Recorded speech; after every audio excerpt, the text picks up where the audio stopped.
Em nome do Pai, do Filho e do Espírito Santo. Amém. Amigos e amigas, chegamos ao nono encontro na trilha do precursor, falando dos Atos dos Apóstolos. Vou ler no capítulo 3 a sequência da nossa reflexão. Pedro e João subiam ao templo para a oração das 3 horas da tarde. Carregavam para lá um homem que era aleijado desde o nascimento. Todos os dias instalavam-no à porta do templo, chamada Bela Porta, para pedir esmola aos que entravam no templo. Quando ele viu Pedro e João que iam entrar no templo, solicitou-lhes uma esmola. Pedro, então, e João também o fixou e lhe disse: olha para nós. O homem os observava, pois esperava obter deles alguma coisa.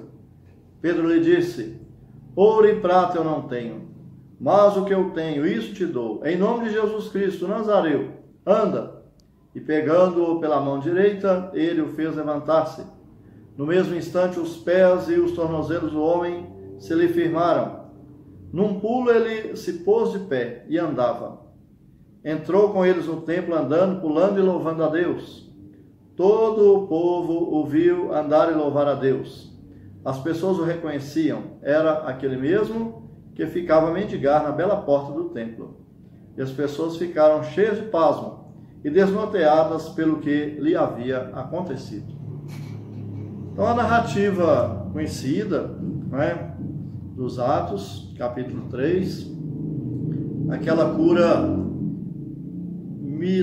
miraculosa, vamos dizer também misteriosa, daquele homem que está ali pedindo esmolas porque tem um problema para se locomover, né? O texto fala, era aleijado.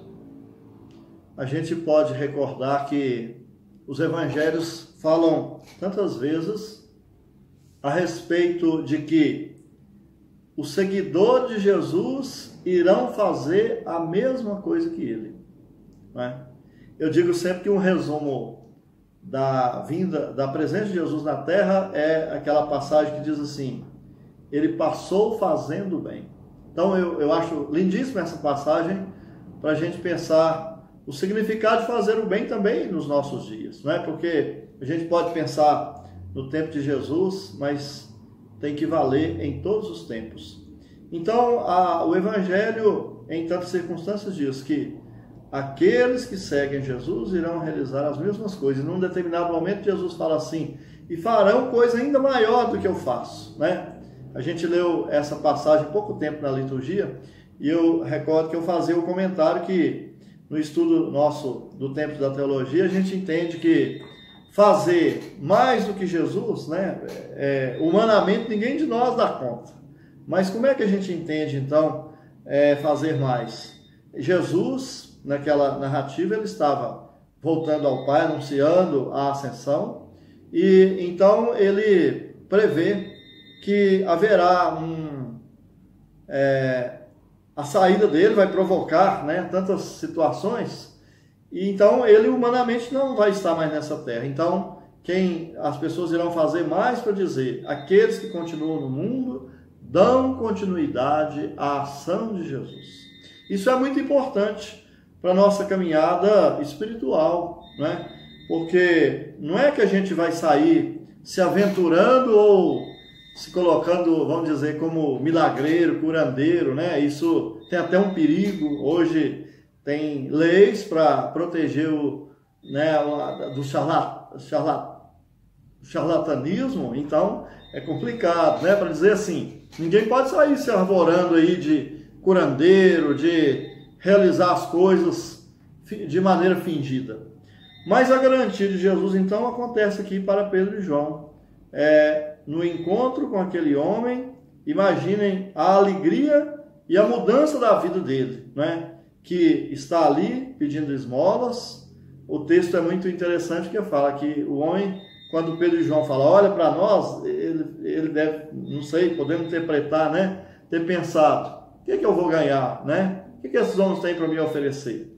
E aí a palavra lindíssima de Pedro, né? Ouro e prata nós não temos. Nós recebemos uma outra coisa que é muito mais importante que ouro e prata. E isso nós podemos dar. Então, eu acho lindíssima essa passagem, porque expressa justamente um sentido daquela confiança que os dois seguidores de Jesus têm, né? Que Jesus vai providenciar o melhor para aquele homem, que não é simplesmente ganhar um trocado. Que isso até chama a nossa atenção, que muitas vezes a gente acha que está mudando a vida de fulano e ciclano porque eu dei um trocadinho como desencargo de consciência. Mas é muito mais profunda a atitude da caridade, né? E no caso, a caridade que aqueles homens fizeram confiando em Jesus foi fazer com que aquele aleijado nunca mais precisasse de pedir esmola. Porque recuperado a sua força física, né? Era aleijado, deixou de ser aleijado, então agora ele segue o seu caminho. A passagem não fala se ele...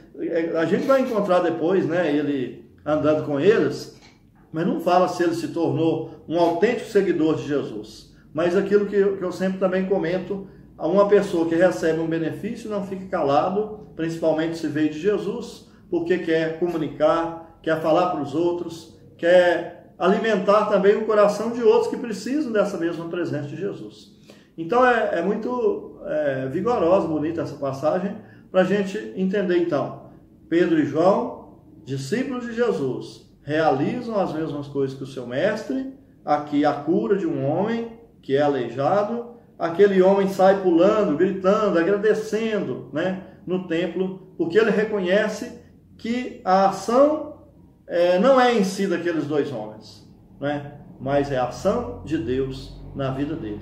Aqui a gente vai finalizando a nossa reflexão, que a gente sempre tem dito que é muito simples, mas para refletir um pouco assim, quantas vezes nós nos deparamos com a grandeza da verdadeira cura que Jesus traz para a nossa vida?